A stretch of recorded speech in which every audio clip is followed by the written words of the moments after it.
അങ്ങനെ ആദർശ് മനസ്സമാധാനമില്ലാതെ വീട്ടിൽ നിന്ന് ഇറങ്ങിപ്പോവാണ്.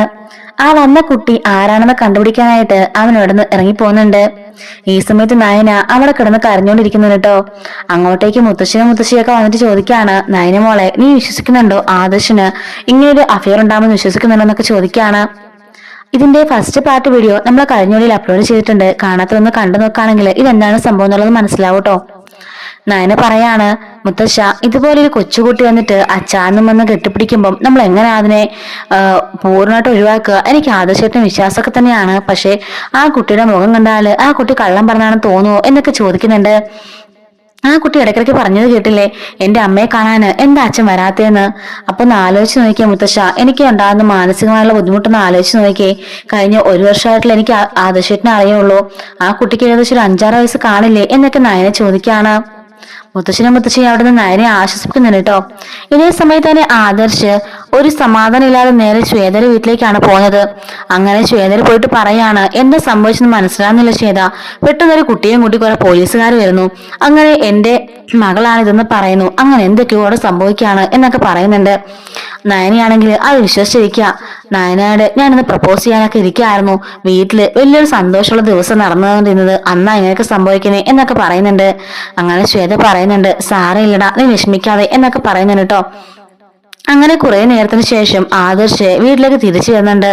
ഈ സമയത്ത് വീണ്ടും ആ കുട്ടി വന്നിട്ട് ഓടിപ്പോയിട്ട് അച്ഛാന്നും പറഞ്ഞിട്ട് കെട്ടിപ്പിടിക്കുന്നുണ്ട്. ആ ഒരു സമയത്ത് നോക്കിയിട്ട് ആദർശ് ഇങ്ങനെ കുട്ടിയോട് ചോദിക്കാണ്, അല്ല മോൾ എവിടെ വെച്ചാ എന്നെ കണ്ടിട്ടുള്ളത്? മോളുടെ അമ്മ ആരാ എന്നൊക്കെ കുത്തി കുത്തി ചോദിക്കുമ്പോഴേക്കും അനാമികയും ജലജയും ചോദിക്കാണ്, എന്താണ് നീ ഒരു കൊച്ചുകുട്ടിയാണ് ഇങ്ങനെയൊക്കെ ചോദിക്കുന്നത്? ആ കുട്ടി ഒന്നാമതേ കരഞ്ഞോണ്ടൊക്കെ നിക്ക, ആ കുട്ടി നീ വീണ്ടും കരയിക്കല്ലേ എന്നൊക്കെ പറയുന്നുണ്ട്. അങ്ങനെ ആ കുട്ടി പെട്ടെന്ന് തന്നെ ഒന്ന് പേടിക്കുന്നുണ്ട് ആ കുട്ടി, എന്നിട്ട് മാറിപ്പോകുന്നുണ്ട്. ഇതേ സമയത്ത് തന്നെ അങ്ങോട്ടേക്ക് പെട്ടെന്ന് ശ്വേത കയറി വരികയാണ്. ശ്വേത വന്ന പാടെ തന്നെ ആ കുട്ടി ഓടിച്ചെന്ന് അമ്മയെന്നും പറഞ്ഞിട്ട് ശ്വേതനെ കെട്ടിപ്പിടിക്കുന്നുണ്ട്. ഇത് കാണുമ്പോൾ നയന ആകെപ്പാടെ തകർന്നു പോവാണ്. കാരണം ഈ ശ്വേതയുടെ വീട്ടിൽ വെച്ചാണല്ലോ ആദർശിനെ പലതവണ നയനയും അനിയും കൂടെ കണ്ടിട്ടുള്ളത്. ഇവളെ കാണാനായിട്ട് രഹസ്യമായിട്ട് ആദർശ് പോവായിരുന്നല്ലോ. അങ്ങനെ അതോർക്കുമ്പോഴേക്ക് നയന അവിടുന്ന് പൊട്ടിക്കരയുന്നുണ്ട് കേട്ടോ. അപ്പൊ നയനയ്ക്ക് ഏതാണ്ട് ഉറപ്പാവാണ് ഇത് ആദർശിന്റെ കുട്ടി തന്നെയാണെന്നുള്ളതും ആ കുട്ടിയുടെ അമ്മ ശ്വേതയാണെന്നുള്ളതും. നയന അവിടുന്ന് പൊട്ടിക്കരയുന്നുണ്ട്. ഈ സമയത്ത് ആദർശ് പോയിട്ട് പറയുന്നുണ്ട്, നയന നീ വിചാരിക്കുന്നൊന്നുമല്ല കാര്യങ്ങള്, സത്യാവസ്ഥ എന്താണെന്ന് ഞാൻ പറയാമെന്ന് പറയുന്നുണ്ട്. ശ്വേതയും ഞാനും തമ്മിൽ ബെസ്റ്റ് ഫ്രണ്ട്ഷിപ്പ് മാത്രമാണ്, അല്ലാതെ ഞങ്ങൾ തമ്മിൽ യാതൊരു കോണ്ടാക്റ്റും ഇല്ല, യാതൊരു റിലേഷൻഷിപ്പും ഇല്ല എന്ന് ആദർശ് പറയുന്നുണ്ട്. എന്നിട്ട് സ്വാതി പറയാണ്, ഇത് എന്റെ മകളാ, എന്റെ ഭർത്താവ് ഒരു മുഴുക്കുടിയനാ, എന്റെ വീട്ടുകാരെല്ലാം ഉപേക്ഷിച്ച് അവന്റെ കൂടെ വിവാഹം കഴിച്ച് ഇറങ്ങി പോന്നാ ഞാന്. വന്ന അന്ന് മുതലേ കള്ളു കുടിച്ചിട്ട് എന്നെ അടിക്കുകയൊക്കെയാണ്, ഉപദ്രവിക്കുകയൊക്കെയാ ചെയ്യാറ്. അങ്ങനെ പോലീസിൽ കേസ് കൊടുത്ത് എനിക്ക് എന്റെ കുട്ടിയെ നോക്കാനുള്ള കപ്പാസിറ്റി ഇല്ലാന്ന് പറഞ്ഞിട്ട് അവൻ എന്റെ കുട്ടിയെ മേടിച്ചത് എന്നൊക്കെ പറയുന്നുണ്ട്. എന്നിട്ട് എന്റെ മോളെ ഇങ്ങനെ ഇവിടെ കൊണ്ടുവന്നാക്കിയത് അവനാ എന്നൊക്കെ പറയുന്നുണ്ട്.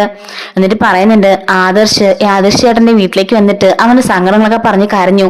ഈ സമയത്ത് ഞാന് എന്റെ ഫോട്ടോ കാണിച്ചിട്ട് എന്റെ മകള് നഷ്ടപ്പെട്ട കാര്യമൊക്കെ പറഞ്ഞ് ഞാനും കരഞ്ഞു. ആ സമയത്ത് ആദർശ് ഫോട്ടോ കണ്ടിട്ട് പറയുന്നത്, ഈ കുട്ടി എന്റെ വീട്ടിലുണ്ടെന്നും ഈ കുട്ടി ഇങ്ങനെ പറഞ്ഞിട്ട് അങ്ങോട്ടേക്ക് വന്നെന്നും പോലീസുകാരോണ്ട് ആക്കിയ കാര്യമൊക്കെ ആദർശിനോട് പറയുന്നതെന്ന് പറയുന്നുണ്ട് കേട്ടോ ആ ശ്വേത.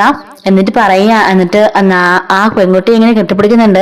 ആ പെൺകുട്ടിയും അമ്മയെന്ന് പറഞ്ഞിട്ട് കരയുന്നുണ്ട്. അമ്മ എന്നെ ഇട്ടിട്ട് എവിടെയാ പോയത്? അച്ഛനെ എന്നെ ആർക്കാണ്ടൊക്കെ കൊണ്ട് കൊടുക്കുക, എനിക്ക് പേടിയാവുന്നു, അമ്മ എന്നെ കൊണ്ടുപോകും എന്നൊക്കെ ചോദിക്കുന്നുണ്ട്. എന്റെ പൊന്നുമോളെ കൊണ്ടുപോകാനിട്ടാ അമ്മ ഇത്രയും കാലം കാത്തിരുന്നത്, അതിനുവേണ്ടിട്ടാ അമ്മ എത്രയോ കോടതികൾ കയറിറങ്ങിയെന്നൊക്കെ ശ്വേത പറയുന്നുണ്ട്. എന്റെ ഭർത്താവ് എന്തൊരു ദുഷ്ടനാണ് നിങ്ങൾ കണ്ടില്ലേ? അയാളുടെ സ്വന്തം മകളെ കൊണ്ട് വിറ്റിരിക്കുന്നത്, ആർക്കാ കൊടുത്തെന്നോ എന്താണോ ഒന്നും അറിയില്ല എന്നൊക്കെ പറഞ്ഞ് ശ്വേത അവിടുന്ന് കരയുന്നുണ്ട്. അങ്ങനെ ശ്വേത ആ പെൺകുട്ടിയെ ഇങ്ങനെ കെട്ടിപ്പിടിച്ച് കരയുന്നുണ്ട് കേട്ടോ. എന്നിട്ട് പറയാണ്, ആദർശ് നിങ്ങൾ വിചാരിച്ച പോലൊന്നുമല്ല, ആദർശ് പക്കാ ഡീസന്റാ. ഞാനിവിടെ വന്നിട്ട് ഏകദേശം 1 മാസമായി. ഇതിനിടയ്ക്ക് ആദർശിനെ കുറെ തവണ കാണാൻ വന്നിട്ടുണ്ട്. അത് വേറൊന്നും കൊണ്ടല്ല, എന്റെ ഡിവോഴ്സിന് വേണ്ടിയിട്ട് ആദർശിനെ ഹെൽപ്പ് ചെയ്യാന്ന് പറഞ്ഞു. അയാൾ ഭയങ്കരമായിട്ടും ആക്രമണം ചെയ്യുന്ന കൂട്ടത്തില. കുറെ പ്രാവശ്യം വന്ന് ഇവിടെ തന്നെ അടിക്കുകയൊക്കെ ചെയ്തു. കോടതിയിൽ നിന്ന് കുട്ടിയെ ബലമായിട്ട് പിടിച്ചോണ്ട് പോയി. എത്രയും പെട്ടെന്ന് അയാൾക്ക് ഡിവോഴ്സ് വേണ്ട, അയാൾക്ക് ഇനി എന്റെ കൂടെ ജീവിക്കണമെന്നാണ് പറയുന്നത്. പക്ഷെ അയാളുടെ കയ്യിൽ തല്ലുകൊണ്ട് ഞാൻ മടുത്തു. ഇനി ഒരിക്കലും അയാളുടെ കൂടെ ജീവിക്കാൻ എനിക്ക് സാധിക്കില്ല എന്നൊക്കെ പറയുന്നുണ്ട്. ഈ ഒരു കാരണം കാട്ടി ഞാൻ എന്റെ മോളെ കോടതിയിൽ നിന്നും എന്റെ കൂട്ടത്തിലേക്ക് ആക്കാം എന്നൊക്കെ പറയുന്നുണ്ട് കേട്ടോ. എന്തായാലും എല്ലാവർക്കും നന്ദിയുണ്ട് എന്നൊക്കെ ശ്വേത പറയാണ്. അപ്പൊ മുത്തശ്ശൻ പറയാണ് മോളോട് എല്ലാവർക്കും നന്ദി പറയാനുള്ളത്. ഇങ്ങനെ ഇവിടെ വലിയൊരു വിഷയം പുകഞ്ഞുകൊണ്ടിരിക്കുകയായിരുന്നു. 8 ദിവസം കൊണ്ട് തന്നെ തീർപ്പാവുമെന്ന് ഞങ്ങൾ ആരും കരുതിയില്ല. നയനമോളാണെങ്കിൽ പോലും ആദർശിനെ അവിശ്വസിച്ചു. ഇന്ന് നല്ലൊരു ദിവസമായിരുന്നു, അതിനിടയിൽ ഇങ്ങനെയൊക്കെ സംഭവം ഉണ്ടായെന്നൊക്കെ പറയുന്നുണ്ട്. ശ്വേത കുട്ടിയോട് ചോദിക്കാണ്, അല്ല മോളോട് ആരാ ഇങ്ങനെയൊക്കെ പറഞ്ഞു പഠിപ്പിച്ചു വിട്ടത്? ഇതാ അച്ഛനെന്നൊക്കെ പറയണമെന്ന്. അപ്പോഴേക്കും ആ കുട്ടി കൈ ചൂണ്ടുന്നത് നേരെ ജലജയുടെ അനാമികയുടെ ദേഹത്തേക്കാണ് കേട്ടോ. ഇത് കാണുന്ന എല്ലാവരും ഞെട്ടി നിൽക്കുകയാണ്. ആദർശം അത് ഞെട്ടിപ്പോന്നുണ്ട്. എന്താ മോളെ പറഞ്ഞത്? ഇവരാണോ നിന്നെ കൂടെ പറഞ്ഞത്? അതെ, എന്റെ അച്ഛൻ എന്നെ ആശ്രമത്തിലേക്ക് കൊണ്ടുപോയായിരുന്നു അവിടെ കൊണ്ട് കൊടുക്കാനായിട്ട്. അപ്പോഴാ ഈ 2 ആന്റിമാര് അങ്ങോട്ടേക്ക് വന്നത്. എന്നിട്ട് അച്ഛന് കുറെ പൈസ ഇവര് കൊടുത്തു. എന്നിട്ട് എന്നെയും കൂട്ടിക്കൊണ്ട് വന്നു. എന്നിട്ട് എന്നോട് പറഞ്ഞു, ഈ ഫോട്ടോയിൽ കാണുന്ന ആള് അച്ഛനാണെന്ന് പറഞ്ഞിട്ട് പോയി കെട്ടിപ്പിടിക്കണം, വേറെ അക്ഷരം പോലും മിണ്ടാൻ പാടില്ല എന്നൊക്കെ പറഞ്ഞു. എന്നെ കുറച്ചു ദിവസം കഴിയുമ്പോൾ എന്റെ അമ്മയുടെ അടുത്ത് കൊണ്ടാക്കാന്നാ പറഞ്ഞു എന്നൊക്കെ പറഞ്ഞ് ആ കുട്ടി കരയുന്നുണ്ട്. അങ്ങനെയാണ് അനാമികയും ജലജയുമാണ് ഇതിന്റെയൊക്കെ പിന്നിലെന്നുള്ള കാര്യം എല്ലാവരും അറിയുന്നത്. ഇതെല്ലാവർക്കും വലിയൊരു ഷോക്കായിരിക്കും കേട്ടോ. എന്നിട്ട് ആ കുട്ടി പറയാണ്, ഇവര് പറഞ്ഞു അച്ഛനല്ലാന്ന് പറഞ്ഞില്ലെങ്കിൽ എന്റെ അമ്മ എനിക്ക് കാണിച്ചു തരില്ല എന്ന് പറഞ്ഞു. അങ്ങനെയാ ഞാൻ എന്റെ അച്ഛനാണെന്ന് പറഞ്ഞെന്നൊക്കെ പറഞ്ഞ് ആ കൊച്ചു വിങ്ങി പൊട്ടി കരയുന്നുണ്ട്. ഈ സമയം മുത്തശ്ശി അങ്ങോട്ടേക്ക് വന്നിട്ട് ജലജയുടെ കവളത്ത് ആഞ്ഞടിച്ചിട്ട് ചോദിക്കാണ്, നാണമില്ലേ നിനക്കൊക്കെ? ഒരു കൊച്ചു കുട്ടിയെ കൊണ്ടാണോ ഇങ്ങനെ ഡ്രാമ കളിക്കുന്നത്? ആ പിഞ്ചു കുഞ്ഞിന്റെ മനസ്സ് എന്തുമാത്രം നൊന്ത് കാണും. നേരെ കൊണ്ടുപോയി നിങ്ങളൊരു പോലീസ് സ്റ്റേഷനിൽ ഏൽപ്പിച്ചിട്ട് അയാൾ ഇതുപോലെ വിൽക്കാൻ കൊണ്ടുവന്ന് പറഞ്ഞെങ്കിൽ കുറച്ച് അന്തസ് ഉണ്ടായിരുന്നു. ഇതിപ്പം വേറെ ഒരുമാതിരി നാറിയ കളിയായിപ്പോയി എന്നൊക്കെ പറഞ്ഞ് മുത്തശ്ശൻ പറയുന്നുണ്ട് കേട്ടോ. അങ്ങോട്ടേക്ക് ആദർശ് ചോദിക്കാണ്, അല്ല എന്റെ മകളാണെന്ന് പറഞ്ഞ് ഇവിടെ കൊണ്ടുവരാനുള്ള ഉദ്ദേശം എന്താ രണ്ടുപേരും ചോദിക്കുന്നുണ്ട് കേട്ടോ. അപ്പോഴേക്കും രണ്ടുപേരും മിണ്ടാതെ നിൽക്കുകയാണ്. പെട്ടെന്ന് ആദർശ് അനാമികയുടെയും ജലജയുടെ നേരെ കൈ വാങ്ങുമ്പോഴേക്കും പറയടി എന്ന് പറയുന്നുണ്ട് കേട്ടോ. അപ്പോഴേക്കും അനാമിക പറയുന്നുണ്ട്, ഞാൻ പറയാം ആദർശിട്ടാന്ന് പറയുന്നുണ്ട്. അങ്ങനെ എല്ലാവരും ഞെട്ടി ഇങ്ങനെ നിൽക്കുന്നുണ്ട് കേട്ടോ. ശ്വേതയാണെങ്കിലും അവളുടെ കുട്ടിയെ കിട്ടിയ സന്തോഷത്തില് അവിടെ ഇങ്ങനെ നിൽക്കുന്നുണ്ട്. അവര് രണ്ടിനും കെട്ടിപ്പിടിച്ച് ഇങ്ങനെ പരസ്പരം ഉമ്മയാക്കി കൊടുക്കുന്നുണ്ട് കേട്ടോ. ശ്വേത പറയുന്നുണ്ട്, എന്റെ മോള് ഒരു കാരണവശാലും വിഷമിക്കണ്ട, ഈ അമ്മയുണ്ട് എന്റെ മോളെ കൂടെ. ഇനി അച്ഛനും എന്റെ മോളെ അമ്മ വിട്ടുകൊടുക്കില്ല. എന്തായാലും നമുക്ക് നേരെ പോലീസ് സ്റ്റേഷനിലേക്ക് പോകാം. പോലീസ് സ്റ്റേഷനിൽ പോയിട്ട് കോടതിയിലും പോയിട്ട് മോളെ അമ്മയുടെ കൂടെ നിർത്തിക്കോളാം എന്നൊക്കെ പറയുന്നുണ്ട് കേട്ടോ. അങ്ങനെ അനാമിക പറയാൻ തുടങ്ങുകയാണ് എന്താണ് സംഭവം, എങ്ങനെയാണ് ഇവരിത് പ്ലാൻ ചെയ്യുന്നുള്ള കാര്യമൊക്കെ പറയുന്നുണ്ട്. നയനയും ആദർശം തമ്മില് പ്രപ്പോസ് ചെയ്യുകയോ അവർ കൂടുതൽ അടുക്കുകയോ ചെയ്തു കഴിഞ്ഞാൽ പിന്നെ ഒരിക്കലും അവരെ അകത്താൻ പറ്റില്ല.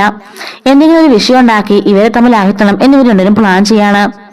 അങ്ങനെ ഇന്ന് വെഡിങ് ആനിവേഴ്സറി ദിവസമാണല്ലോ, എല്ലാവരും വീട്ടിലുണ്ടായിരിക്കുന്ന ദിവസമാണല്ലോ. അപ്പൊ തന്നെ എന്തെങ്കിലും ഒരു പ്ലാൻ ചെയ്യണം എന്ന് ആലോചിക്കുന്നുണ്ട്. നയനയും ആദർശോ പരസ്പരം അവിശ്വസിക്കാന്നുള്ളൊരു കാര്യം മാത്രമേ ഇവിടെ സംഭവിക്കുള്ളൂ എന്ന് പറയുന്നുണ്ട്. അപ്പോഴേക്കും ജലജ പറയാണ്, എന്തായാലും നയനെ ഒരിക്കലും ആദർശ് വിശ്വസിക്കാതിരിക്കാൻ പോകുന്നില്ല. അവൻ അത്രത്തോളം അന്ധമായിട്ട് ആൾ വിശ്വസിക്കുന്നുണ്ട്. അതുകൊണ്ട് നേരെ തിരിച്ചിട്ടുണ്ടെങ്കിലും നമുക്ക് വലുതായിട്ട് ചെയ്യണം എന്നൊക്കെ പറയുന്നുണ്ട്. അങ്ങനെ ഇനി രണ്ടുപേരും പ്ലാൻ ചെയ്യാണ് എന്താ ചെയ്യേണ്ടതെന്ന്. അനാമിക പറയാണ്, അപ്പച്ചി എന്നിലൊരു സൂപ്പർ ഐഡിയ ഉണ്ട് എന്ന് അനാമിക പറയുന്നുണ്ട്. എന്താന്ന് ചോദിക്കുമ്പോഴേക്കും അനാമിക പറയാണ്, ഇതുപോലെ നമുക്ക് ഒരു വിശ്വാസമില്ലായ്മ ഉണ്ടാക്കിയെടുക്കണം എന്നൊക്കെ പറയുന്നുണ്ട്. അങ്ങനെ അവളിങ്ങനെ ചെവിയിൽ രഹസ്യമായിട്ട് പറയുമ്പം ജലജ പറയാണ് സൂപ്പർ ഐഡിയ ആണെന്ന് പറയുന്നുണ്ട്. അപ്പൊ ഇവർ എങ്ങനെയാണ് ആ കുട്ടികളെ കൊണ്ടുവന്നുള്ള കാര്യമൊക്കെ അടുത്തൊരു അപ്ലോഡ് ചെയ്യാട്ടോ. ഇതിന് ഫസ്റ്റ് പാർട്ടുണ്ട്, കാണാത്തൊന്ന് കണ്ടു നോക്കണം. ഇത് സെക്കൻഡ് പാർട്ടാണ്. അടുത്തൊരു പാർട്ട് 3ാമത്തെ പാർട്ടാണ് അപ്ലോഡ് ചെയ്യുന്നത്. മിസ്സാതിരിക്കും. ചാനൽ സബ്സ്ക്രൈബ് സപ്പോർട്ട് ചെയ്യണേ. Thanks for watching.